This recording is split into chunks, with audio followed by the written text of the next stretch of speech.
कश्यप जी को सबसे पहले मैं यही कहूंगा कि जानकारी लेके कहीं जाए। आप पत्रकार बन गए, बीचे में बैठ गए। कई गो आंदोलन सफल किए मनीष कश्यप जी। रंजीत गिरी सुबह 6 बजे से लेकर रात के 11-12 बजे तक 50 आदमी को न्याय दिलाते हैं।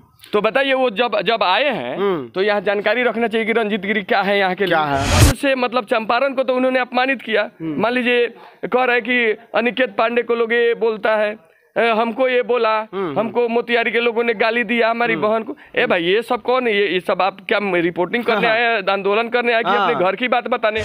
इससे पहले मोतिहारी में कोई मीडिया आता था क्या? इतना कोई आवाज काहे नहीं उठाता था लोग? वो हमको जान ही नहीं रहे, हमको कह रहे नेताजी काहे नहीं बोलते हैं? बताइए हमारे यहाँ पे क्या हुआ? वो गलत जानकारी दे रहे थे। मान लीजिए उनके द्वारा बड़े मीडिया है तो पूरे देश भर में जाएगा, तो उनके बातों से लगा कि इनको सही जानकारी नहीं है। तो एज ए संचालक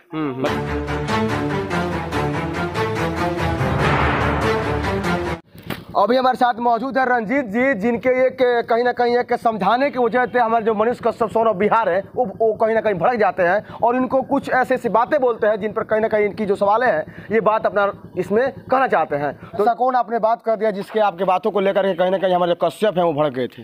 देखिए कश्यप जी को सबसे पहले मैं यही कहूंगा कि जानकारी लेके कहीं जाए।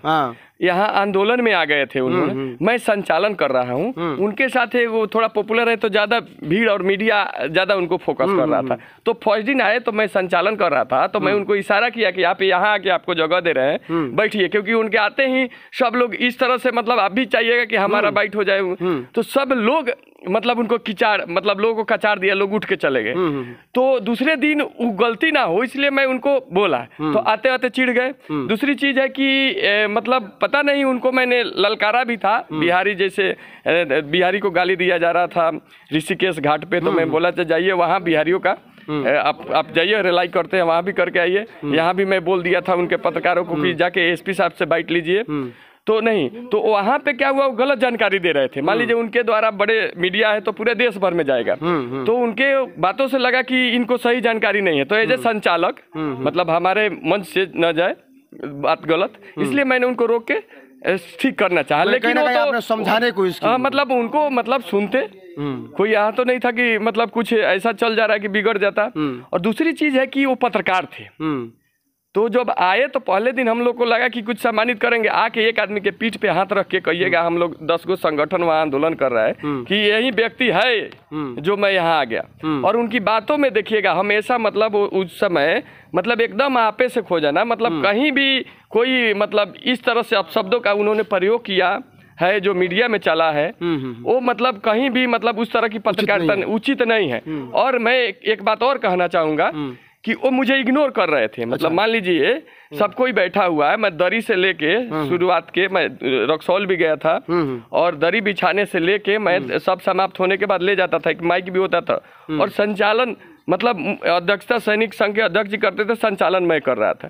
तो मेरी जिम्मेदारी थी, तो अगर मैं बैठाता उनको किसी भी, मैं एकदम स्पष्ट कह सकता हूँ आज के पहले किसी भी धरना प्रदर्शन और किसी सभा में वो नहीं गए, नहीं तो संचालक की बात सुना जाता है। जो मंच संचालन करता है वो आपको बीच में रोक के सही भी कर सकता है।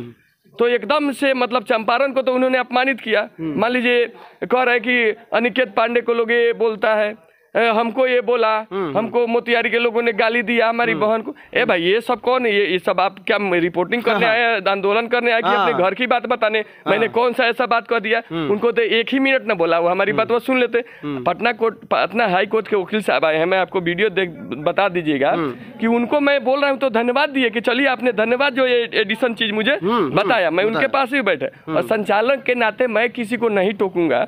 आप आके सही से पहले आते तो कोई भी मंच पे अगर आता है तो सबसे संचालक उसको जहां बैठाता है वह बैठता है। हम लोग तो गमछा रखे थे उसको उनको सम्मानित करने के, लेकिन आए एक बार पीछे बैठ गए। अच्छा। अब सब लोग हाँ सब लोग आया, पहले के दिन कचाड़ दिया सब। अच्छा। तो विधि व्यवस्था जब भंग हुआ और उसके बाद कुछ भी बोले कि हम आए हैं, इससे पहले मोतिहारी में कोई मीडिया आता था क्या? इतना कोई आवाज काहे नहीं उठाता था लोग? वो हमको जान ही नहीं रहे, हमको कह रहे नेताजी काहे नहीं बोलते हैं? बताइए हमारे जैसे व्यक्ति को कह रहे हैं कि मतलब ये बकर बकर बोलते हैं। मतलब केवल मैंने उनको टोक दिया कि आप सही कीजिए तो बकर बकर, और बोल रहा है कि भाग जाएंगे दिल्ली। सुनिए इनसे ज्यादा बकर बकर कहीं जाए उससे क्या लेना देना है? उसके बाद कह रहे मेरा कोई क्या उखाड़ लेगा, उखाड़ लेगा बताइए। साला अपने आप को बोल रहे हैं, हाँ। कह रहे कि मेरे पिताजी मतलब आए हैं नहीं देखने। तो आप भाई यूट्यूब का काम करते हैं, मान लीजिए आप शुरू में आके जो मीडिया है उसको तो ना धन्यवाद देंगे। हाँ। आप तो जब एक नेशनल न्यूज चैनल है उसका 1.5 मिलियन हो गया, तो मैं भी बोला कि एक नया न्यूज जिसका सैकड़ों में व्यू जाता है 1.5 मिलियन हो गया, तो आप तो व्यू देख के आए थे। आज जब पत्रकार बन के आए थे तो सामने बैठते हमसे सवाल करते, और संचालन हम कर रहे थे, बाकी लोग हमारे अध्यक्ष जी जो यहाँ के लोकल लोग सब लोग बारी बारी से आपसे बात करते, आपको बात बताते। तो आप पत्रकार बन के आए, बीचे में बैठ गए। कई गो आंदोलन सफल किए मनीष कश्यप जी। रंजीत गिरी सुबह 6 बजे से लेकर रात के 11-12 बजे तक 50 आदमी को न्याय दिलाते हैं। तो बताइए वो जब आए हैं तो यहाँ जानकारी रखना चाहिए कि रंजीत गिरी क्या है, यहाँ के क्या है। बात सही है, उसके बारे में कुछ जानकारी नहीं, लेकर तो आप मंच पे बैठने जा रहे हैं, कोई लगता है उनके सम्मान में सजाया गया था, नहीं सजाया गया था। तो हम लोग सजाए थे। एक लोग को बुलाना कितना कठिन होता है हम लोग जानते हैं। उनको मतलब पूरा लथेड़ हो जाता था, पूरा लोग खड़ा हो जाता था, सब दाब देता था, लात लग जाता, जूता हम बिछाए हैं, जाजी सब लोग जूता लेके चल जाता था। तो इसलिए दूसरे दिन आए तो उनको थोड़ा हम समझाए, तो थोड़ा आगे बैठे, फिर बैठे, फिर गलत इन्फॉर्मेशन